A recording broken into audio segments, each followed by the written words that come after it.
Hi, so today we're going to be talking about my personal PR experience slash how to even get free makeup. So before we get into it, make sure you're subscribed before you leave and give this video a thumbs up. It helps me out. And then follow me on my makeup related Instagram. All that stuff is always down below.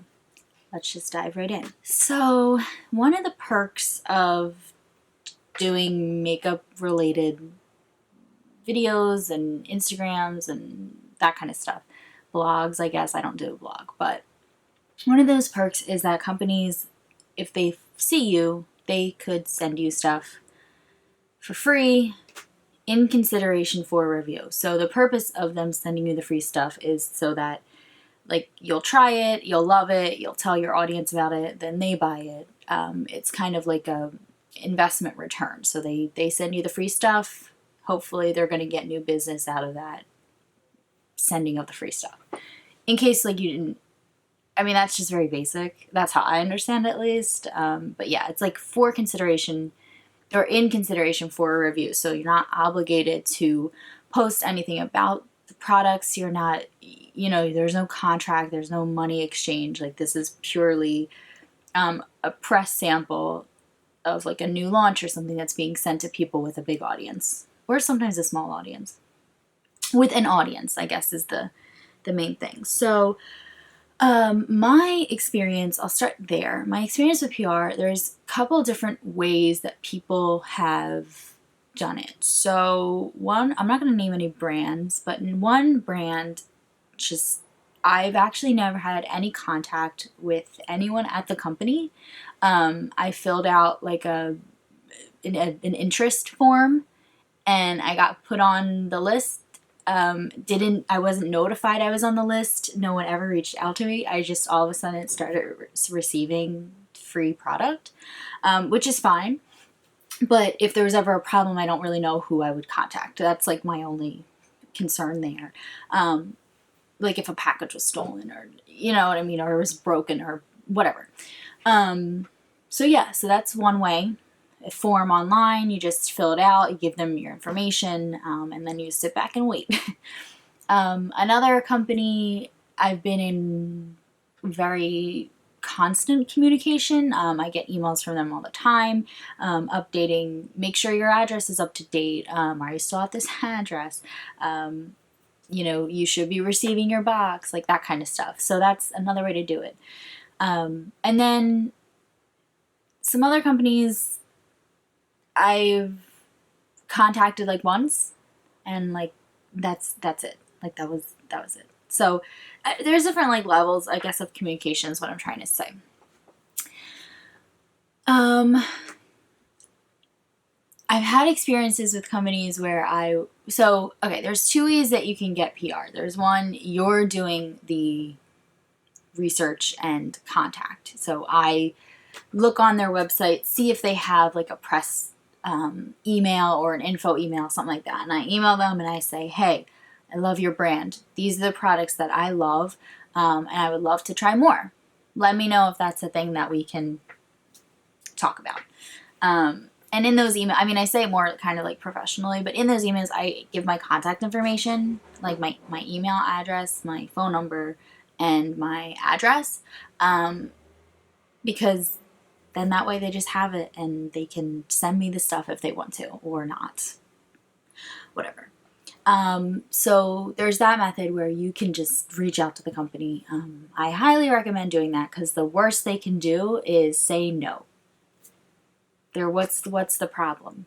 Why wouldn't you ask a company if you can, or just give them a rave review. Just say, hey, I love this product. I've been using it for years. It helps me so much, blah, blah, blah, blah, blah. And then maybe they're like, oh, really? Why don't we send you XYZ? Or, you know what I mean? It's just, that's probably extreme. But you should reach out to companies if you are in this kind of situation and you want to just ask. Just ask.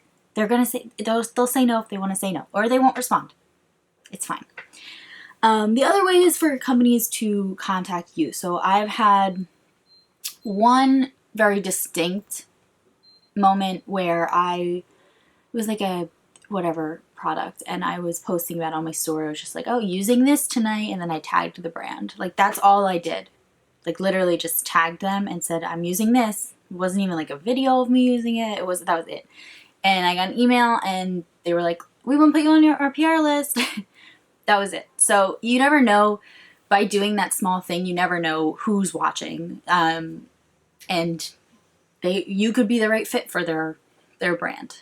So just saying that. I think it's very important to always tag people, always hashtag those things.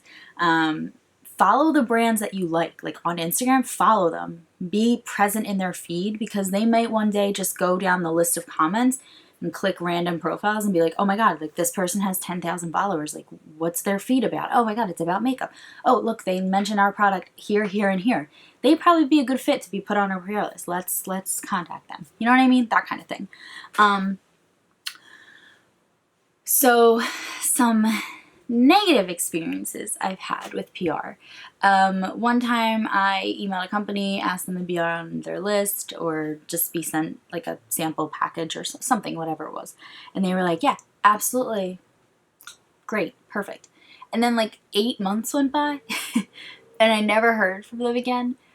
And I felt like that was a long enough period of time where I could reach back out and be like, hey, like I actually never got anything, not sure what happened here.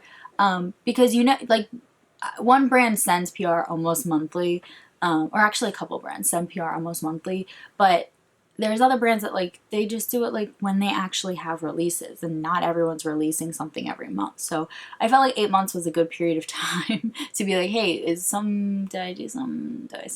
Like, what's going on? And I don't think they ever actually responded, but I did end up getting stuff in the mail. So, follow up if you want to follow up. I mean, again, the most they can do is say no.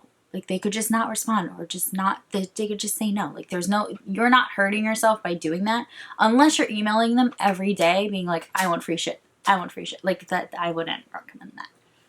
Another negative experience I've had. So, like I said, for PR, it's sent for consideration for a review, or in consideration for a review. So the goal is they want you to post about it. Like I said, you're not obligated to. I mean, it is so exciting, so I pretty much post about it every single time I get something, but you're not obligated to. And there's one brand in particular who, when I first started receiving PR from them, they would email me and be like, oh, we didn't see like your post about it. Like, what's going on? And the couple times that they emailed me that they didn't see my post, I actually had posted about them. So when I responded, I was like, oh no, I actually did. Like, here's the link. But I don't feel like I should have had to do that. And I don't think you should either. Unless there's some kind of contract or like exchange of money, or if you're signed a contract saying I'm receiving this free stuff for a review. So to post a review, I'm receiving this stuff.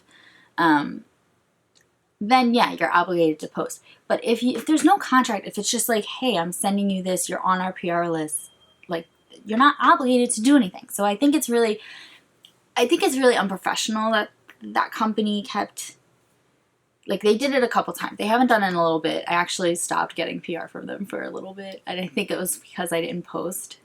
That's like a whole other video. But yeah, so I don't know. Companies can be a little bit shady. And I definitely recommend talking to other people about what correspondence is coming in your way, or coming your way, because, a second set of eyes might help you out. Just saying. Yeah. But yeah, so my main 3 points are: reach out to companies if you want to, preferably companies that you already love, because I think that they like hearing that you like their product already, because that's going to be like, oh, she's probably going to post, or she or he is probably going to post a good review because they already like our stuff. 2, you're not obligated to post anything. You're also not obligated to post a positive review just because you got it sent for free. I don't think I've been kicked off of any PR list because I posted a negative review about a product I got sent for free. I think it's more important to be honest with your audience if that's like your goal. If your goal is reviewing and your goal is to be honest, don't worry about getting free shit and posting only positive reviews. Just saying. 3, tag people in your post on Instagram. Do the hashtags on YouTube. I'm really new to YouTube, so I don't really know how that algorithm works, but you know, tag them up where you can, because people are looking for, they're always looking, they always have those like kind of like admin people looking through Instagram and YouTube and seeing who is talking about their stuff. So those are my main points. Also, side note, like on how to get free makeup, Influencer is a great resource, especially if you don't have a large following. It is not any collaboration, but it is a situation where you are sent free stuff in exchange for a review. Can be positive or negative. Obviously, it's your honest opinion. Doesn't affect if you get more stuff later, but you do have to post the review, and you have to take a survey at the end of this situation. So I would definitely recommend trying that out, because I used to, when I was really, really on top of it, I would get like something from Influencer at least like once a month or once every 2 months, but I'm not really as active anymore, so I haven't really been getting a lot of stuff. So, but that's a great resource. Octoly, I'm not in Octoly because I don't meet the requirements, but Octoly is another great resource. I think you have to have like 1,000 subscribers on YouTube and or 5,000 followers on Instagram in order to be in their program. And I believe it's the same situation, but it's actually like the brand's picking you out. So like they'll go through maybe lists of things and like lists of applicants. I really don't know how it works, but essentially you have to post a review as well. Like they'll send you the free product and you have to post the review as well. So, you know, if you meet those requirements, Influencer doesn't have those requirements. You just have to hook up your socials so that they can like see what your audience is. But yeah, Influencer is more easily accessible. So if you want free stuff from Influencer, that's a great resource. But yeah, I hope this was helpful, or at least let you know that you can reach out to the companies you want to reach out to. Don't be scared of them. Literally the worst they could do is say no. Like, unless you're really rude or something, they're not gonna like block you from ever. I don't know. But yeah, so thank you for watching, and I don't know, I hope that was helpful. Yeah, I don't think you have to have a big following to get free product as well. I think you just have to have like an engaged following. Like I got free stuff when I had like 2,000 followers on Instagram. I have like 4,200 now. So I actually got more products sent to me when I had less followers, if that makes sense. But yeah, thank you for watching, and I will see you in my next video. Bye.